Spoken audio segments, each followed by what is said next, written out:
Bon, Fabien, qu'est-ce que ça fait au niveau émotion d'être ici pour cette première conférence de Ouais, presse? on est heureux. Je suis très heureux de partager ce moment avec Raphaël et tout le staff et avec vous aussi ici. Voilà, tout simplement très heureux. C'était important de revenir ici, tu rappelais les racines pour toi, ça démarre ici l'aventure. Mais disons que quand on a parlé avec Raphaël il y a quelques mois, on avait dit ce serait bien qu'on se retrouve et qu'on commence à vivre une histoire un peu, un peu aux origines. On n'avait pas une idée précise. Et puis quand on est venu repérer des lieux, lorsqu'on a échangé, lorsqu'on a commencé à travailler il y a 3 semaines sur le premier séminaire, euh, j'ai- j'avais trouvé la place ici. En fait, la ferme pouvait accueillir 10 personnes. Nous étions 10. Et, euh, et donc quand mes parents nous ont dit on vous prête la ferme, eh bien, on est venu ici. Il s'avère que pour ne pas perdre de temps ensuite, il fallait qu'on fasse une conférence de presse parce que ça faisait un moment que vous attendiez notre prise de parole. C'était bien d'enchaîner derrière. En fait, on a travaillé jusqu'à ce matin 11 h et puis et là, voilà, on est efficient. Sur notre premier séminaire, on est efficient. Fabien, tu dis gagner vite tout à l'heure. Comment on gagne du temps dans ce petit laps de temps qui vous sépare du tournoi des destinations? Il y a assez de 24 heures dans une journée? C'est ça, exactement. Tu as bien résumé, Nicolas. C'est tout le temps, en fait. Tout le temps. Et même quand on dort, ça continue, en fait. C'est le principe des séminaires où on arrive à bien s'immerger à bien échanger. C'est non-stop. Voilà, voilà. Fabien, ce retour aux origines, c'est quelque part le retour au rugby d'avant, au rugby roman, donc quelque part à l'amateurisme. Est-ce qu'à l'inverse, vous avez l'impression que la nouvelle génération de joueurs qui arrive est encore plus professionnelle que la génération qui est peut-être sur la fin? En fait, c'est d'où on vient. On vient de là, nous. On a tous, si je prends le staff, on a tous des histoires qui commencent aux origines et elles sont à la fois très similaires et très différentes, mais donc c'est là qu'on retrouve la force. Et la génération qui arrive, elle vient de là aussi. C'est-à-dire que, évidemment, le contexte a changé, on devient professionnel, on passe par des centres de formation, mais au départ on commence à jouer dans un club. Il y a 1900 clubs en France, partout en France. On peut commencer aussi à jouer à l'étranger, à l'école. Enfin, il y a- toutes les histoires comptent. Et donc oui, en fait, c'est les origines pour nous il y a longtemps, mais c'est aussi les origines des jours actuels. Il y a aussi des gens du staff. Comment Sean Edwards il a réagi quand tu lui as dit mon gesti? Et il n'a pas réagi, d'abord il a cherché sur la carte ça, et puis après on s'est bien occupé de lui, notamment Raphaël qui a une relation très très privilégiée avec Sean, ce qui facilite très vite la collaboration. Et il faut savoir qu'ici il y a eu la guerre de 100 ans et que les Anglais ont été très présents. Et pas ici, ils se sont arrêtés juste avant un village qui s'appelle Casal, où vous avez une bastide qui a été bâtie par les Anglais. Donc il est un peu chez lui. Hein. Raphaël, est-ce que tu peux nous rappeler ton nouveau rôle et comment tu l'abordes? Je suis nommé donc manager du 15 de France, manager général. Ça veut dire que j'aurai des missions très spécifiques auprès de Fabien. Un premier volet en interne au sein de l'encadrement technique. Et l'idée, ce sera bien sûr de les aider, organiser, planifier le travail du staff avec les joueurs. Plus généralement, créer du lien aussi avec le staff et les joueurs. Et si Fabien le souhaite, essayer d'avoir un regard, une hauteur de vue, un regard non pas supplémentaire, mais complémentaire sur le travail effectué par le staff au niveau du rugby.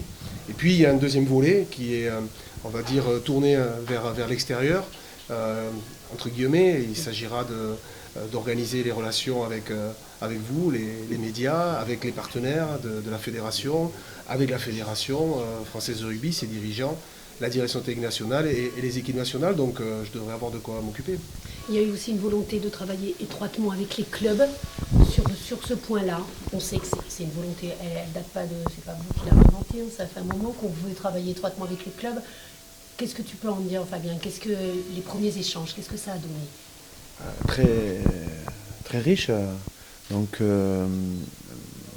Hugo Mola, Franck Azema et Laurent Travers représentaient les clubs du top 14. et il y avait aussi la Ligue qui représente aussi les clubs de Pro D2. Donc les trois réunions ont été très riches d'enseignement. Je pense qu'ils ont été satisfaits de nos propositions, notamment sur le contenu, c'est ce qu'ils attendaient, du contenu. Et nous, sur le contenu, on est prêt à tout livrer. Voilà, nous, on est prêt à tout livrer, la posture, elle est simple. On n'a rien à cacher. Donc c'est travailler ensemble, mais au niveau des entraînements, aller entraîner dans les clubs, ça sera Oui, ça. c'est une proposition. Dans la proposition globale, il y a entraîner aussi, s'ils le veulent bien. On a déjà commencé. On a déjà commencé avec des clubs de Pro D2. Si les clubs le souhaitent, on a des compétences à tous les niveaux à leur proposer. S'ils ne le souhaitent pas, eh bien, on ne le fera pas. Mais par contre, on souhaite rencontrer les joueurs régulièrement. Et donc ça, c'est quelque chose qui sera incontournable dans notamment la volonté de créer un climat de confiance avec la notion d'équipe. Fabien, vous avez dit cette Coupe du Monde. Il y a un joueur qui a annoncé sa retraite et qui n'est pas très vieux, c'est Sébastien Vamaina. Est-ce que vous avez la volonté de le rencontrer, de lui parler pour l'avenir? Déjà, je pense qu'il faut l'accompagner dans ce passage qui est assez compliqué, je pense, même très compliqué, que je n'ai pas connu. Pas beaucoup de joueurs ont connu ce type de désagrément. Ça fait partie malheureusement de l'aventure. Donc je pense qu'il est très bien accompagné à Clermont-Ferrand. Je pense que Franck Azema et tout son staff et aussi tous ses partenaires sont autour de lui. Ça c'est très important. Il faut le laisser se reposer. Il a annoncé aussi qu'il voulait prendre du recul. Il faut le laisser. Et puis tout ça va décanter comme le bon vin, comme le bon Cahors. Et puis petit à petit, peut-être qu'on y verra un peu plus clair et peut-être que les choses peuvent évoluer aussi de son côté. Je pense qu'il faut laisser les étapes, notamment la première étape qui est l'étape du repos et de la prise de distance. À l'inverse, bien, il y a un poste comme demi d'ouverture qui n'a jamais été aussi riche dans le rugby français, la jeune génération qui arrive. Est-ce que vous envisagez d'en déplacer certains vers le poste d'arrière qui a l'air d'être un peu plus en difficulté? Je pense à des joueurs comme Jalibert ou Berdeux. Tout est possible pour le moment. On suit les joueurs, à leur position et puis on suit leur performance. Et c'est vrai que vous avez raison de dire que vous avez cité deux joueurs. Il y a aussi Romain qui a joué à la fois 10, à la fois 12. Il y a Louis Carbonel. Il y a Anthony Bello. C'est vrai qu'il y a des joueurs aujourd'hui à ce poste-là qui montrent de grosses qualités. Et donc effectivement, tout est possible. On peut jouer avec 2-10, avec un 5-8e. Pourquoi pas faire glisser aussi un 10 à l'arrière. Pour le moment, on s'arrête, on n'est pas arrêté, quoi. On regarde surtout. Fabien, on parlait du point positif de commencer, finalement d'avoir un avant-mandat, c'est-à-dire de pouvoir accompagner certains joueurs à la Coupe du Monde. Le bilan, il est très positif. Vous parlez vous n'avez pas eu le temps encore de rencontrer les joueurs, mais finalement, si, il y a une partie que vous avez pu côtoyer au quotidien. C'est quelque chose que vous voyez comme un gros avantage avant de commencer? En fait, on n'a pas eu le temps de leur livrer un bilan. C'est ça. C'est vrai qu'au quotidien, on a pu voir les comportements, on a pu jauger. On avait une posture, grâce à Jacques, une fois de plus, Jacques Brunel, qui nous a ouvert les portes et qui nous a demandé de contribuer sur le contenu. Donc avec Laurent, il y avait aussi bien sûr Thibaut et puis Nicolas ici présent. On avait une posture qui nous permettait aussi d'avoir du recul et d'observer. Et tout ça a été très important de partager lors du premier séminaire avec Raphaël et les autres membres du staff, bien évidemment.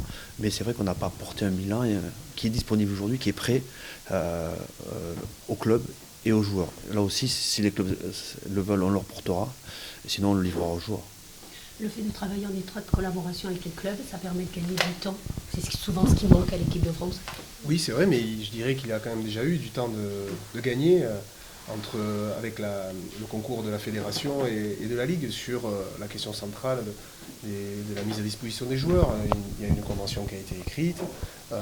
C'est évidemment un travail de fond à fournir et nous, on se place avec cette idée de transparence, envie d'être à leur écoute.